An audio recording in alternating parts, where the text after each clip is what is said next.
Well, here we are, first video in the new garage. You guys that are subscribers, you'll know that we moved recently. The wife and I bought a new house. So anyhow, I'm in a smaller building, but this is plenty of room to do a lot of work in. Before I had my 32 by 60, I was in an old, what was a butcher shop that I converted to my, workshop. And I think that building was only like 18 by 13. So this is plenty of room to do a lot of work in.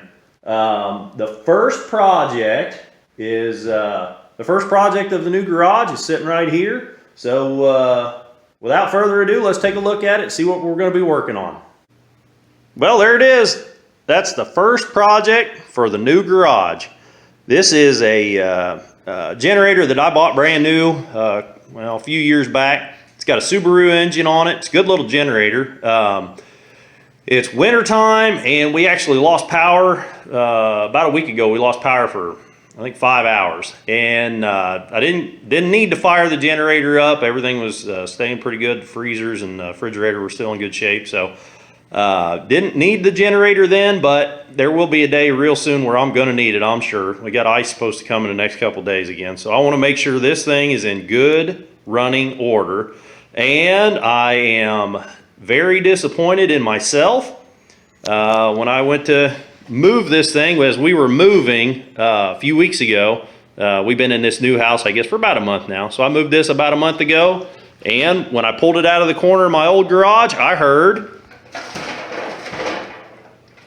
fuel in it. I left fuel in this thing. So it should have fuel stabilizer in it. I put fuel stabilizer in every can of gas that I bring home. And I do that for this exact reason.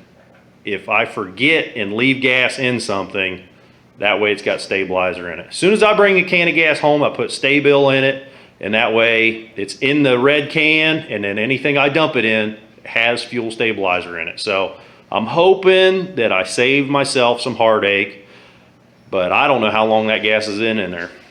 It's likely been in there over a year, so we're going to see what it's going to take to get this thing running and make sure it's in great running order in case we need it.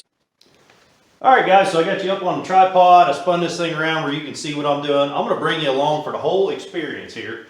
First thing I want to do is check to make sure it's got oil in it. This generator has very low hours on it. Like I say, I bought it brand new. I'm pretty sure it comes from Home Depot. And I had it kind of jerry-rigged. Yeah, it's pretty good on oil. I used it to backfeed, or how I ran the house off of it when we bought it was I backfed through a welder plug out in the garage. That way I could, keep the generator inside. Typically when you need a generator, it's crummy weather. So that way I could keep the generator in the garage, plugged into the welder outlet, and then I would just leave a door open for ventilation. So anyhow, that's how I did use it. We got good oil. Turned the gas on here. This thing has a battery on it. It's got battery start. I haven't tried it. I would guess that the battery's probably dead flat, but we're going to try it anyhow.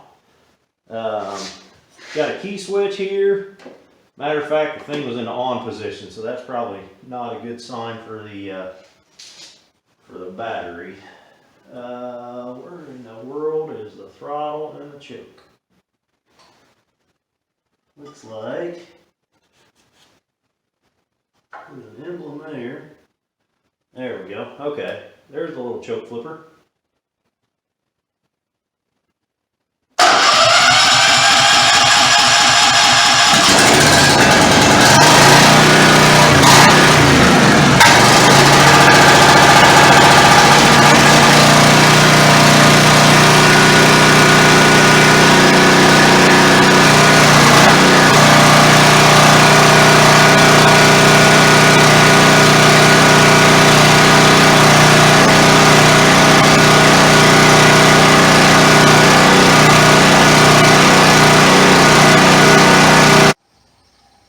Well, I am shocked that this thing ran and equally shocked that it even cranked. I fully expected this video was going to be how to remove the carburetor, rebuild it, and reinstall on a rigid generator. I honestly thought that's what my night was going to turn into.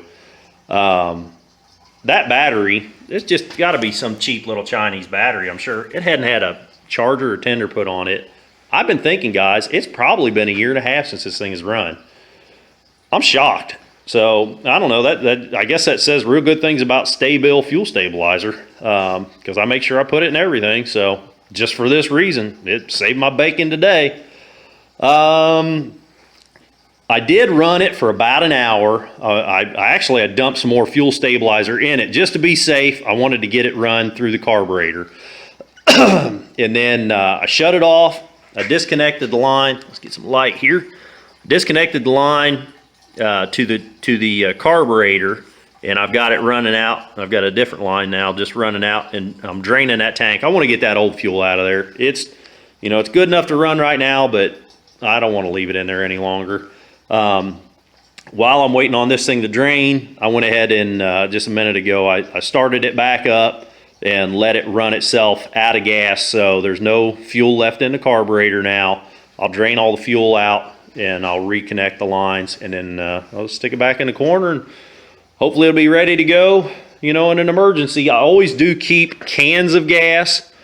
You know, when I know weather's coming, then I've always got a can of gas, you know, 5 gallons to get me started. I don't like to leave gas in this thing, and I'm ashamed that I did, but it worked out for the good this time around.